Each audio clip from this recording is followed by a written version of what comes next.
This Thursday and Friday, the Winnipeg Symphony Orchestra and Virtuosi Concerts are joining forces for two must-see performances.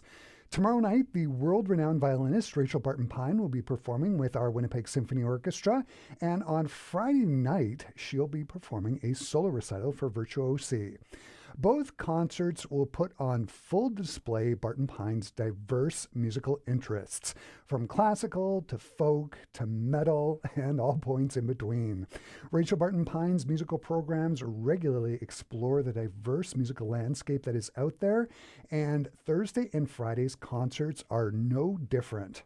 Tomorrow, she'll premiere a brand new violin concerto by WSO composer-in-residence Harry Stafylakis, a piece inspired by his love of heavy metal. Blending the intensity of metal with the grandeur of classical music, this work promises to captivate audiences of all ages. Then, on Friday, at the Canadian Museum for Human Rights in the Garden of Contemplation, Barton Pine presents a solo recital featuring works by Bach, Mark O'Connor, Vieuxtemps, and more, once again showcasing her extraordinary versatility.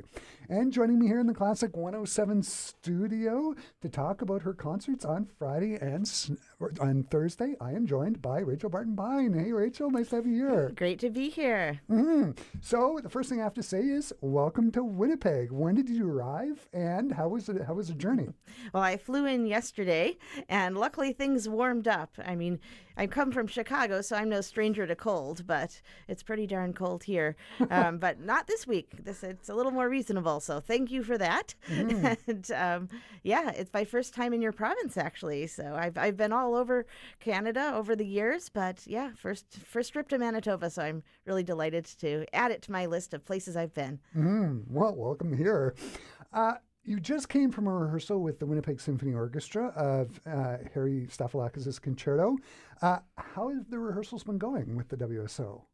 Yeah, so we actually we figured it out in less than the time allotted. It went so well today, so that was a very happy thing. You know, sometimes, especially when it's a new work, that you're fighting against the clock to try to figure it out before the clock runs out. And in this case, we got the job done, and there was time to spare, which I think speaks to the quality of his writing. It's, not that it's a simple piece by any means. It's, very intricate and exciting, but very well put together. And I love the fact that, I love a lot of things about it, but first of all, it has all the shredding you could possibly want, lots of very rhythmically driven sections, but also lots of gorgeous melodies, earworms even, soaring lyrical sections for the solo violin. And so it really does have those moments that feel like a traditional violin concerto that you might be used to. And so I love that it's kind of the best of both worlds, the classic approach to concerto writing plus something that could only have come from the 21st century. And the fact that it has a plot. So when we think really? Concerto, if you know about musical form, you might think, well, it's 3 movements or something.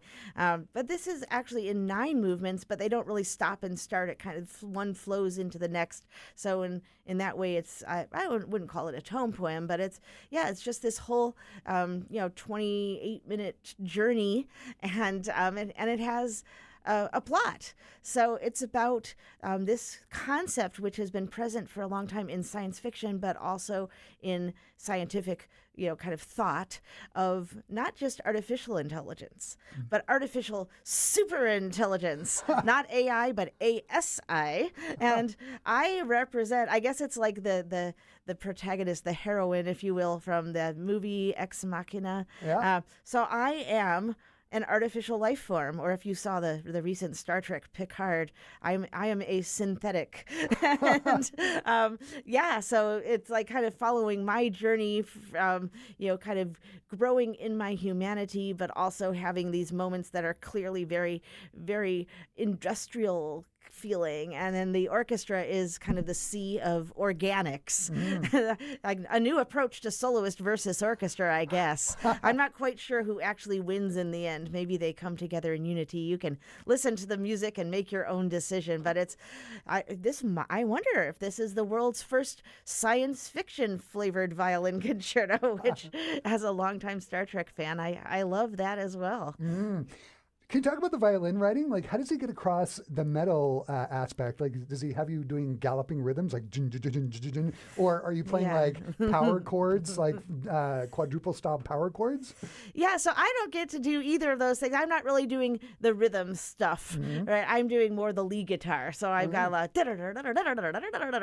think, some of Kirk Hammett's stuff in Metallica or Marty Friedman and Megadeth. That's sort of deedly deedly, but really aggressive and powerful iteration of that sort of lick. And then, I do this stuff, and I don't know, it's hard to sing, but super fun to play. The last time you and I spoke was over Zoom, and it was when you put out your CD, Dependent Arising, and it was featured Earl Minian's concerto, which is also inspired by metal. Can you talk about the importance of using rock and as a way of introducing music to audiences that might not regularly go to a classical concert? Yeah, I mean, neither of these concertos is anything like what you would call crossover or something like that, right? I mean, it's pure classical music as far as I'm concerned. And one of the things I love about classical music is that art music, whatever you want to call it, it can incorporate any other kind of music, kind of human musical expression, right? Things that we put into categories like popular music or folk music, jazz and blues, any of those things, any music that exists in the world can be kind of turned into classical music. You think about Bartok using Hungarian folk music, rhythms, melodies, harmonies, or going back to the 19th century, Dvorak with Czech folk music.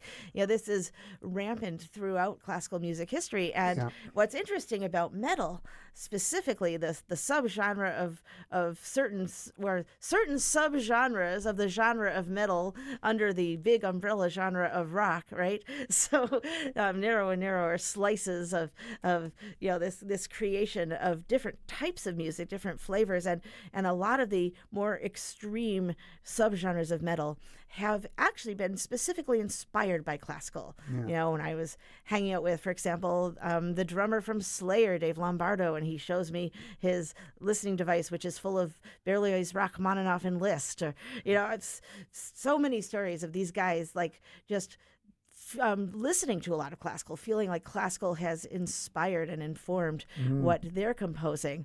And you can hear that in the music. So in a way, it's interestingly coming full circle. We're not taking something that's completely outside of classical and incorporating it, as so often happens, but actually something that has its roots in classical in the first place and then bringing it back to classical. But I think it's great that anything can be filtered through the lens of the symphony and come out to something that's perhaps greater than the sum of its parts. And you've played like with rock bands. You played in Earth and Grave. Is that still going on? Your band? No, we want to have a reunion tour sometime. But everybody's life started to go in different directions. So we never broke up. We just literally disbanded after 5 or 6 amazing years.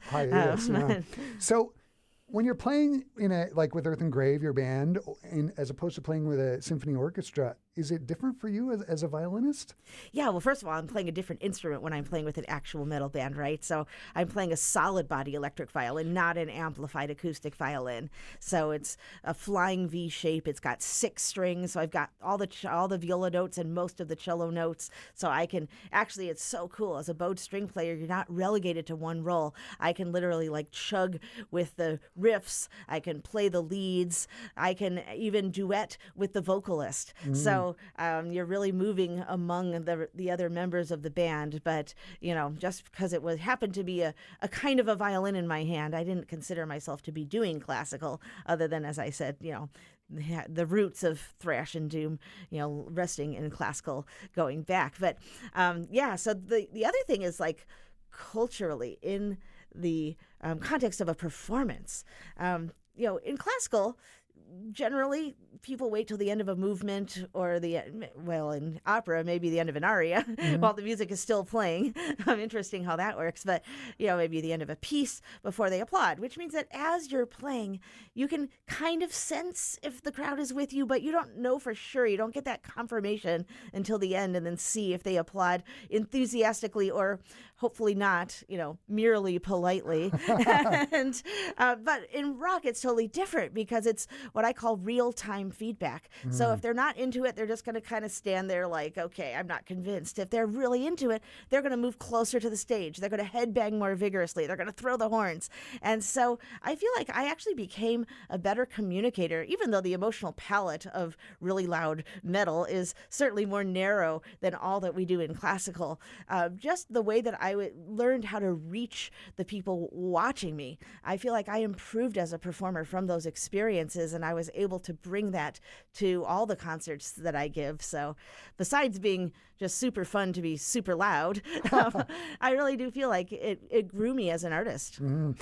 Did Harry write the concerto for you? And if so, was there collaboration between the two of you? Like, did he send you things and you sort of said, oh, this is going to work, this might not work? Yeah, every process is different. And, I love reading about the historical ones. Like Elgar, when he wrote his concerto, he wrote a lot of different versions of the same passage and posted them on the wall all around the room. And the violinist was going around reading them and deciding which one worked best. And, all these. And then Brahms and Joachim sending correspondence to each other each time with a different colored pen where they would scribble out the other person's revision. And, and it was like this big argument preserved for posterity. Now, sadly, all these conversations have disappeared into the ethos because, they happened over Zoom or something. But in this case, because Harry is a string player, now he's a guitarist, but he actually was able to work out a lot of ergonomic things for me, not by consulting me or another violinist, but by trying things out on the mandolin. So that was fascinating. A few things did need to be adjusted, and we did meet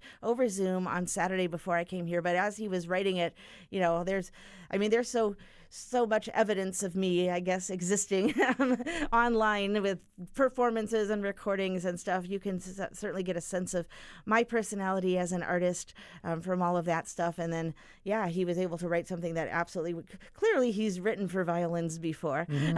He did a wonderful job. And I love, seeing things as they're coming along.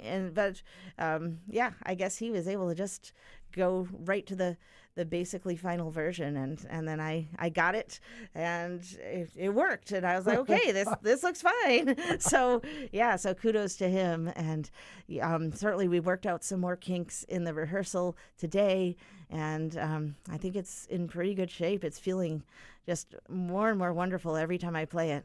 Oh, fantastic. Harry Stafylakis' concerto sounds amazing, and with you as soloist, it is going to be just outstanding. I thought we'd hear some of your playing, break for some messages, and then when we come back after the break, we can talk about the Virtuosi concert on Friday. Okay, sounds good.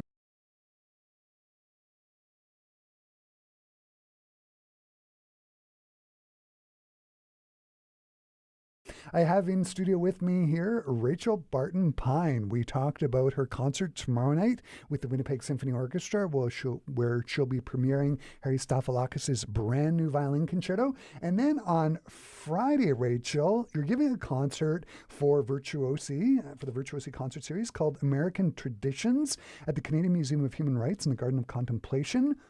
With this concert, you're exploring the music of Bach all the way through to Mark O'Connor.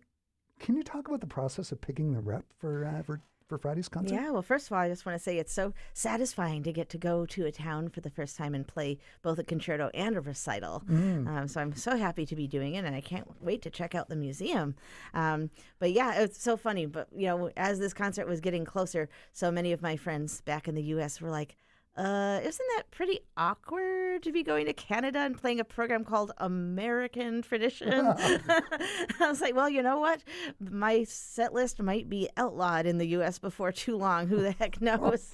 Because half of it is Black composers, and that's not because it's February. That's just because that's, I try to, include all the good music, because if you don't, then you're missing out on a whole set of wonderful stuff. And what's really interesting about about the development of American traditional music is that it was a kind of coming together of the music of people being brought over from West Africa, combined with music of the British Isles, and then eventually, forming these distinctly American sounding styles. And so I'm actually doing classical music inspired by everything from American fiddling to blues, jazz, even a piece written for me by Daniel Bernard Roumain, which is hip-hop inspired violin playing, which is, again, classical music, pure classical music, but with a hip-hop flavor. Yeah, because why not? Yeah, Classical can be anything.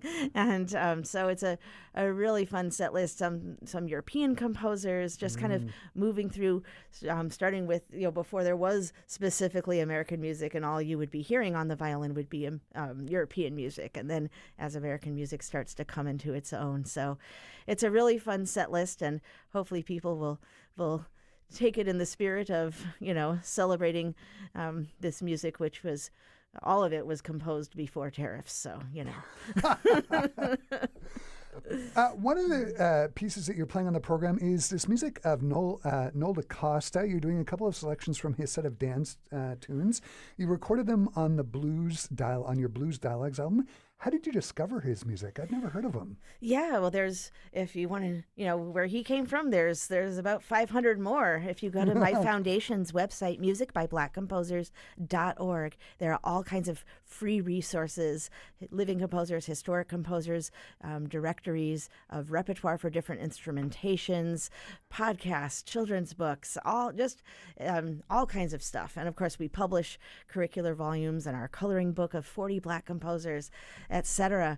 So I've been looking into this stuff since the late 90s. I got really curious. Well, I guess I'm the musical equivalent of a foodie. It's like all the good music. And so honestly, when I started this journey, I wasn't even thinking about social justice or equity, inclusion, any of those things. I was just like, oh, here's all this great music that's been neglected. I want to play it. Yeah. And then it was only kind of later into the process that I realized, what a social value it really had, both for students and audiences. But anyway, Noel DaCosta was a real find because, first of all, it's funny because he was born in Jamaica. No, sorry, he was born in Nigeria to parents of Jamaican descent. Obviously, they came to Jamaica from somewhere else before that. But when he was born in Nigeria. Parents of Jamaican descent, made his career in the U.S. So he's actually considered to be an African American composer, an African composer, and a Caribbean composer. Everybody wants to claim him. And this was such a great example of the challenges of this repertoire very often, because his music did not have the opportunity to be published during his lifetime, because so many composers weren't taken as seriously as they deserved and given these opportunities. And so it was in manuscript, and the manuscript wasn't really quite readable. Like you could look at it and kind of figure it out, but you couldn't play off of it, not quite as bad as Beethoven, but it was, pretty scrawly. Yeah. And so I could see that it was a good piece, but I wasn't able to play it until my foundation was able to save up enough money and get it engraved. And then it turned out to be even better than I had hoped. And it, now it's available to everybody, and such a great addition to the repertoire. And I love that each of his movements has kind of a different dancey flavor with different American styles. And it's, just a real treasure. They're great pieces. And I mean, as you've said, a lot of the music on Friday's program is Black composers. There's not only the DaCosta, but there's also Coleridge Taylor Perkinson and Samuel Coleridge Taylor, which is Perfect Black History Month. I recall in our last conversation, or the conversation before that, didn't Chicago have a library where you discovered a lot of this music? Yeah, the Center for Black Music Research during its heyday was the foremost research facility in the country, and it was just down the street from where I grew up. So that was really lucky. Now, unfortunately, they're not adequately staffed, but they still have, incredible archives. And it's just been amazing to find so many great composers, so much great music.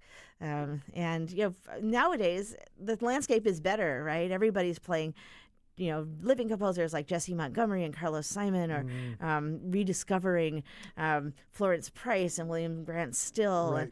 But you might think, okay, here's a handful of awesome voices, but there's dozens, hundreds more where that came from. And so there's still so much to be discovered. And it's actually, for everything that's going wrong, it is an exciting time for music research.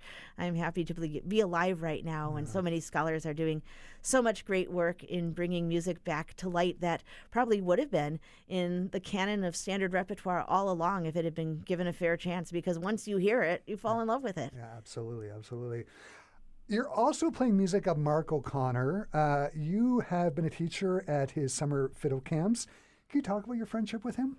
Yeah, so it all came down to the Chicago Bulls during the Michael Jordan era. I was invited to do the national anthem for a playoff game, and Mark O'Connor's a big basketball fan, so he saw that performance. He had heard about me playing rock music as on my violin, covers of actual rock songs, AC/DC, Led Zeppelin, Metallica, as part of my outreach efforts, and so he felt like I was a kindred spirit who was willing to venture beyond the confines of classical, and he invited me to join his faculty. Well, I had never fiddled in my life. I was like, what the heck am I supposed to do?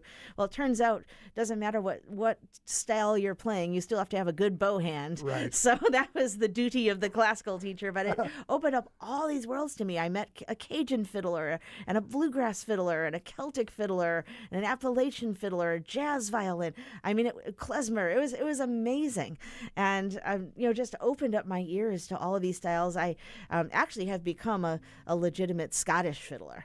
And that's the one non-classical thing I'll be doing on the program is I'll be doing an actual Scottish fiddle medley. That's Scottish fiddling, but Scottish fiddling has its roots in classical as well, which I'll explain in the show. So that's a whole thing. But the other styles, I'm more of a dabbler, but just getting to understand them and play them a little, it definitely, I think, improves my playing of any repertoire, which is, has its roots in those styles. And, Mark was such a visionary. His was the very first multi-styles camp that existed. Actually, I got to know a couple of the amazing Canadian fiddlers through our time on the faculty together. My dear friend April Virch, who actually wrote a piece for me, and Natalie McMaster used to go there lots of times. And so Mark O'Connor bringing everybody together for all of this cross-pollination and inspiration, between genres was really amazing. And I was actually the first violinist to play a lot of his compositions, like his caprices and stuff, as he was preparing them for publication. Can you talk about the caprice you're going to play on Friday night? Yeah, so basically it's like, Paganini meets Appalachia. And so it's kind of the idea of a caprice, which is a fantasia in a very virtuosic style. But instead of Italian opera music like Paganini, his roots are in American folk music. And so it's a virtuoso caprice that happens to sound like it came out of Virginia or something. Fantastic. And then there is music of Bach on the program. I believe you're starting out the concert. Yeah, and specifically Bach's dances, because, this dance music from Europe, and I'm, pairing the Bach with the Scottish fiddle suite of dances, this European music that was being played during the, original colonial period. And, here in Canada as well, of course. And so I think that there will be a lot of familiarity with, you guys, kind of maintained the Scottish style even more strongly than we did, really. Yeah, especially out in the East Coast. You were the youngest ever gold medal winner at the International Johann Sebastian Bach competition. You regularly do evenings where you play nothing but the solo partitas and the sonatas. Is playing Bach for you just good food for the soul? Yeah, well, there's a couple of answers to that. First of all, I first encountered the violin as a 3-year-old in my church, and it was, a kind of just, regular Protestant type of congregation. So the organist would play toccatas and fugues for prelude music, and the choir would do movements of Handel and Mendelssohn oratorios. We even have a stained glass window of Bach. I was embarrassingly old before I figured out that Bach wasn't in the Bible. But yeah, so I started playing music by Bach in worship when I was 4, and I just feel like all of his music, whether it was specifically meant as sacred or secular music, it all has a very spiritual quality to it that's very meaningful to me on a personal level. Of course, I'm a fan of his compositions as a fan of music, but just the feeling, beside his amazing contrapuntal writing and all of that, just the feelings from his music just really bring me very close to being reminded of the reason that I'm a musician, which is to nurture people's spirits and, elevate their souls in whatever way I can. But then also, I've been a big fan of period instrument music for all these years. Ornamenting, especially extemporaneously, is such a fun way to explore your creativity in a very, personal way, different than, later periods of music where you have to play all the notes and nothing but the notes. I started exploring that when I was 14. I think I was the only teenager in the whole U.S. that was doing Baroque violin at that time. And I was lucky to have the opportunity and the flexibility of schedule to indulge in, pursuing my curiosity, because I was homeschooled at the suggestion of my elementary school principal, who realized that I would ironically have a more normal life as a kid if I didn't go to school, because I could practice during school hours and hang out with friends in the afternoon instead of literally getting home from school and practicing all evening and never getting to hang out. So that the homeschooling and the academics taking fewer hours per week led to my having extra time to be able to just go to the library and take lessons with this person and that person and just really indulge in different musical interests. And then I got to play some Renaissance music and some medieval music. And, I feel like everything you do as an artist enhances you overall. And so being able to then, continue my journey with Bach from that historically informed perspective from that point onwards has deepened my relationship with his music as well. Yeah, absolutely. Rachel, this has been a real privilege to have you here live in our Classic 107 studio. The concerts tomorrow and Friday are going to be just amazing. This has been a real treat to talk to you here in person. All the best, and thanks for taking the time to stop by our Classic 107 studio and talk to me today. It's been wonderful. Thanks so much for having me.